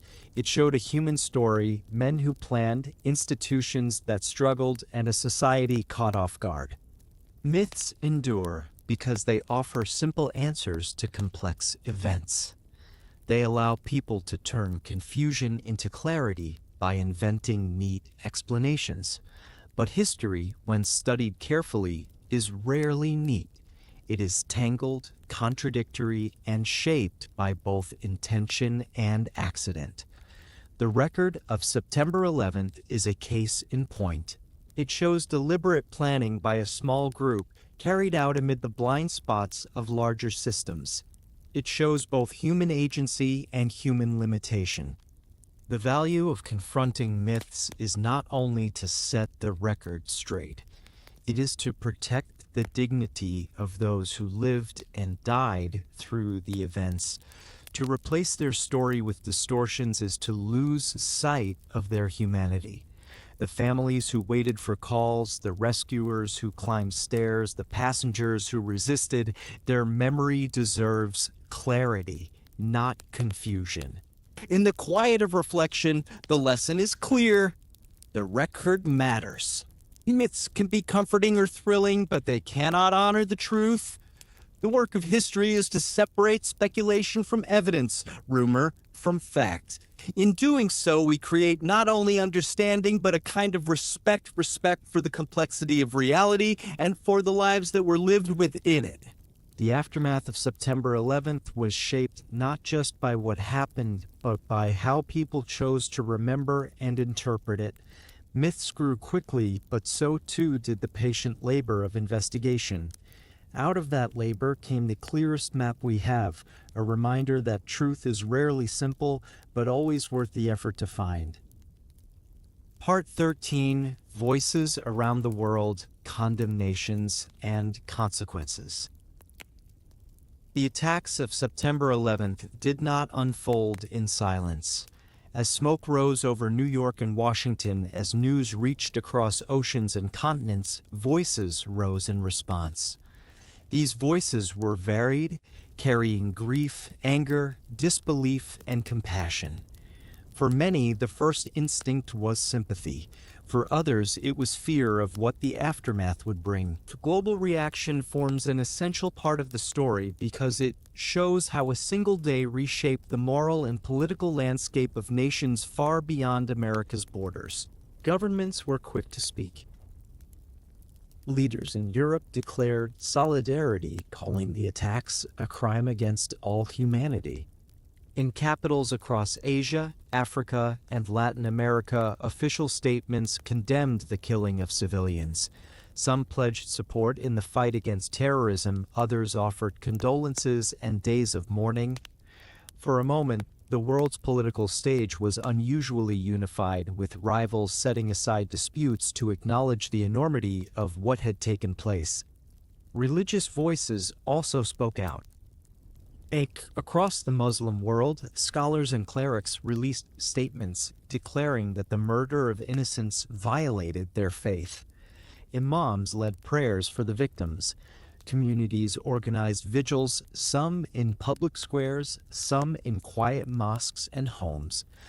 The rhetoric of the attackers, which tried to frame violence as religious duty, was openly rejected by many of those who shared the same faith. Their voices mattered, not only as rebuttals to extremism, but as reminders that faith traditions are not defined by their most violent interpreters. Ordinary citizens, too, responded.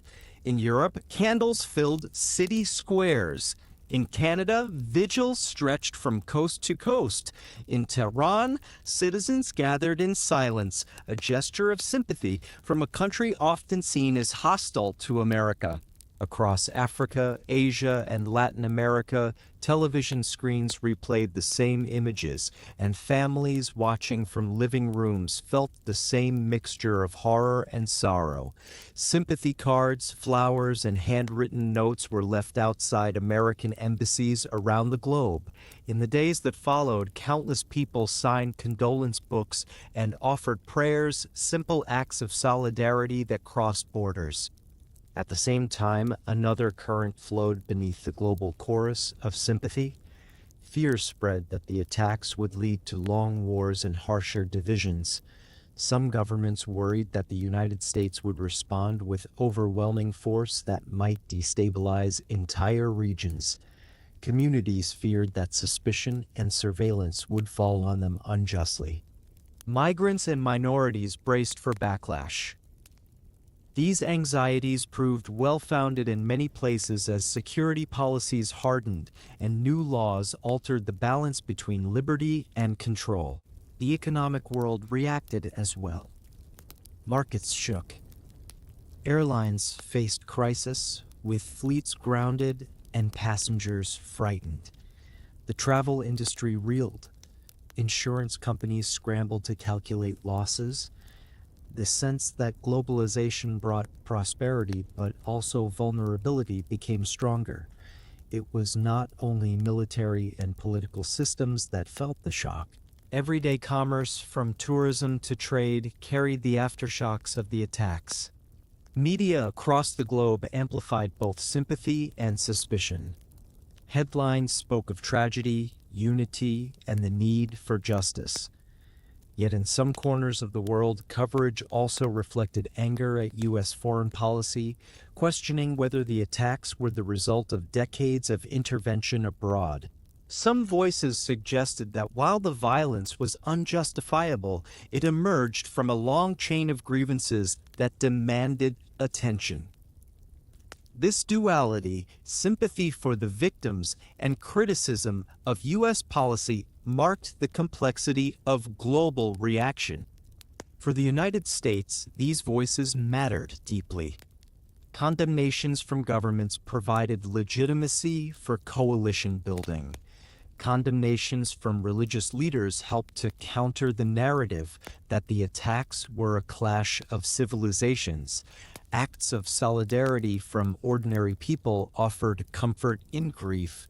Yet the existence of fear, suspicion, and critique foreshadowed the difficult years to come. Support for America in its grief did not always translate into agreement with its policies of response. History records both sides. On one side, the global community united in mourning and rejection of terrorism.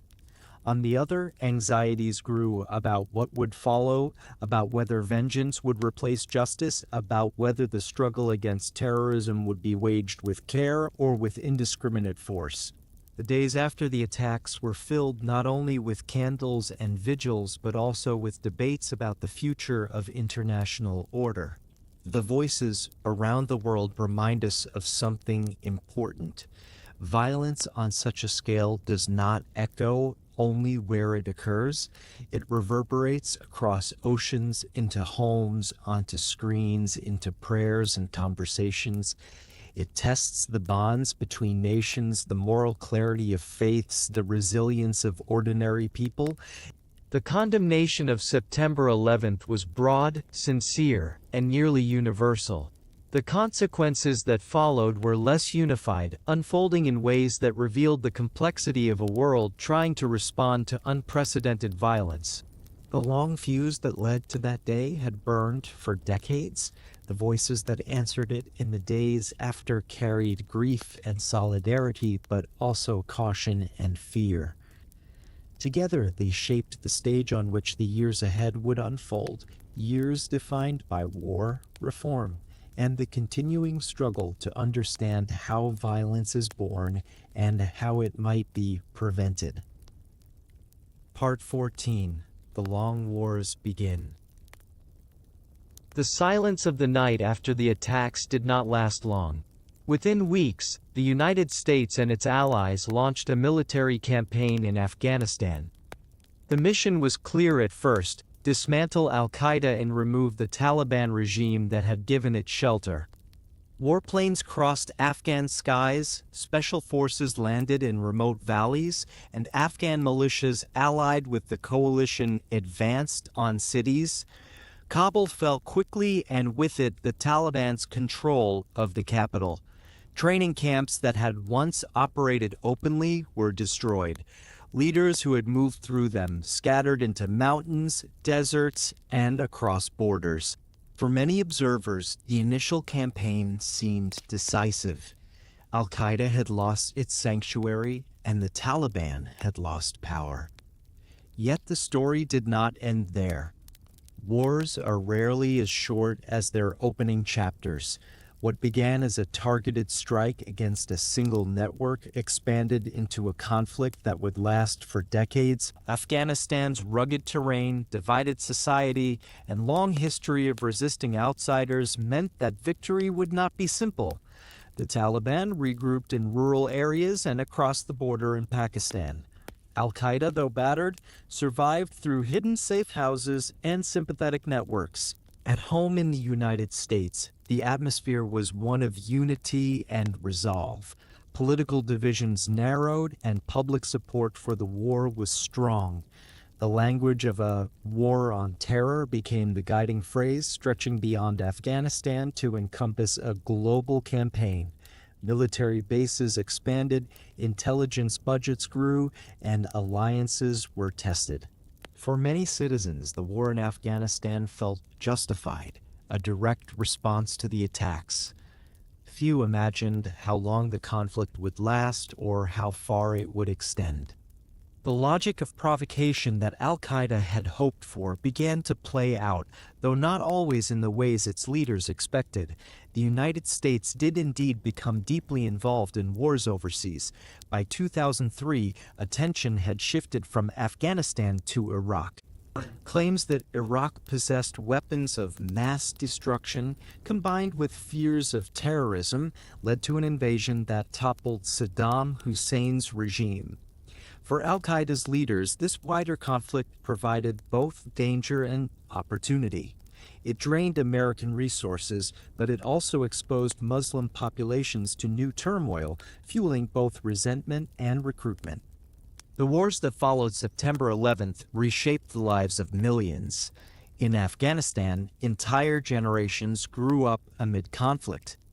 Villages saw cycles of occupation, resistance, and rebuilding. In Iraq, violence spiraled after the invasion, with insurgencies, sectarian conflict, and later the rise of new groups that claimed the mantle of jihad. Al-Qaeda itself evolved, spawning affiliates in the Arabian Peninsula, in North Africa, and elsewhere. What had once been a centralized group became a more diffuse movement, carried by ideology as much as by direct command. The human cost of these wars was immense. Civilians bore the brunt, caught in bombings, raids, and battles. Soldiers from many nations served repeated tours, facing dangers far from home. Refugees fled across borders, seeking safety in camps and cities abroad. Economies faltered under the weight of instability. The vision of quick victory gave way to the reality of drawn-out struggle where gains were temporary and losses heavy. Within the United States and its allies, the wars stirred debates about purpose and limits. At first, the question was how to defeat a network. Later, it became how to rebuild a nation. Questions grew sharper. Could democracy be built in lands fractured by history? Could terrorism be ended by force alone? Was the cost in lives and resources sustainable? These debates did not stay in parliaments and congresses, they seeped into living rooms, classrooms, and workplaces, shaping how ordinary people thought about security and justice. Meanwhile, the image of America abroad shifted. Sympathy that had been abundant after the attacks began to erode as wars lengthened. Civilian casualties, images of prisoner abuse, and the sense of occupation stirred anger in many places. For some, these events confirmed the narrative that Al-Qaeda had preached, even if they rejected its methods. For others, the wars created confusion. Were they about terrorism, about oil, about power, or about something else entirely? The clarity of the early mission blurred into complexity. What began on September 11th as a single morning of shock unfolded into decades of conflict. The long wars were not simply about chasing a single group of men in mountains. They became about reshaping entire regions, confronting new insurgencies, and redefining the meaning of security. They were about the tension between fighting enemies and protecting civilians, between ideals and realities, between immediate vengeance and long-term stability. The long wars mark one of the deepest legacies of September 11th. They show how a single act of violence can ignite consequences far beyond its initial moment. Consequences measured not just in military victories or defeats, but in the lives altered across continents. They remind us that war, once begun, is easier to start than to end. The fuse that had burned for decades before 2001 now lit conflicts that would stretch into the lives of those born long after that morning. Part 15, A Changed World. The morning of September 11th was only a few hours long, yet its shadow stretched into decades. In the years that followed, the world became different in ways both visible and hidden. Skies, once filled with unbroken trust in air travel, became spaces of suspicion and checkpoints. Cities installed barriers, cameras, and patrols that became fixtures of everyday life. Airports, borders, and even ordinary workplaces carried the imprint of that day. What had been routine became ritual, shoes removed, bags scanned, identities checked again and again. The openness of public space narrowed into zones of vigilance. For governments, the attacks redrew the map of priorities. Budgets shifted toward security. New departments and agencies took shape. Intelligence expanded in scope and reach. Surveillance tools, once reserved for narrow cases, became broad instruments of monitoring. The language of prevention became dominant, better to act before danger ripened than to risk another catastrophe. This logic gave birth to policies that blurred boundaries between war and law enforcement, between foreign battlefields and domestic oversight. For individuals, life changed in subtler ways. Children grew up in a world where terrorism was not a distant subject, but a constant presence in media and politics. Generations that came of age after September 11th never knew a time before long security lines, never knew travel without suspicion, never knew the sense of distance that once seemed to protect oceans away from wars. The memory of that day became a reference point, shaping how people thought about safety, identity, and belonging. The world of ideas changed as well. Writers, scholars, and thinkers debated what the attacks meant. Were they the beginning of a clash of civilizations, as some claimed, or were they the violent expression of a small minority unrepresentative of the faith and culture they invoked? Were they the inevitable outcome of policies abroad, or the unpredictable act of fanatics? These questions did not yield easy answers, but they reshaped conversations about globalization, religion, and the balance between liberty and security. The legacy of September 11th is also marked in memory and mourning. Every year on anniversaries, ceremonies are held. Names are read aloud in long, solemn rolls. Bells toll at the moments of impact. Families gather in spaces of remembrance, touching engraved stone, leaving flowers, sharing silence. For them, the day is not history, but lived experience, a wound carried in absence. For the wider public, memory is both shared and mediated, shaped by images repeated so many times that they feel etched into collective consciousness. At the same time, the attacks created ripple effects across the globe. Conflicts that followed redrew alliances and borders. Refugee flows altered demographics in neighboring countries. Political movements, both moderate and extremist, drew energy from the wars that followed. Even distant nations felt the effects in their economies, their security policies, and their public debates. The day's reach was long, not only because of what happened, but because of what it set in motion. In the quiet of reflection, one truth stands clear. September 11th was not simply about destruction. It was about the choices that followed, the paths taken and not taken. It was about how institutions restructured, how societies reimagined safety, and how individuals lived with new routines of vigilance. The attackers had hoped to reshape the world through spectacle and fear. They did succeed in changing the course of history, but not always in the ways they expected. The world that emerged afterward is marked by a paradox. It is more secure in some ways, with tighter systems and greater awareness, yet more anxious, with constant reminders of danger. It is more connected with global cooperation against terrorism, yet also more divided, with wars and mistrust deepening in many regions. It is a world where resilience and fear coexist, where memory and myth compete, where the lessons of that morning are still being interpreted. The story that began decades earlier, in battlefields, in goose houses, in declarations, and in training camps, reached its terrible climax on a single day. But history did not stop there. It continued in the long wars, the shifting alliances, the tightened laws, the altered routines of ordinary life. The fuse that had been burning since the 1980s exploded in 2001, but its sparks continued to fall across the decades that followed. The legacy of that day is still with us. It lives in remembrance and in policy, in grief and in vigilance. It reminds us that acts of violence can change the course of nations, but also that human response in bravery, in solidarity, in rebuilding can shape what follows. The world was changed by September 11th. It will always carry its mark, a reminder of fragility, of resilience, and of the choices that define how history moves forward.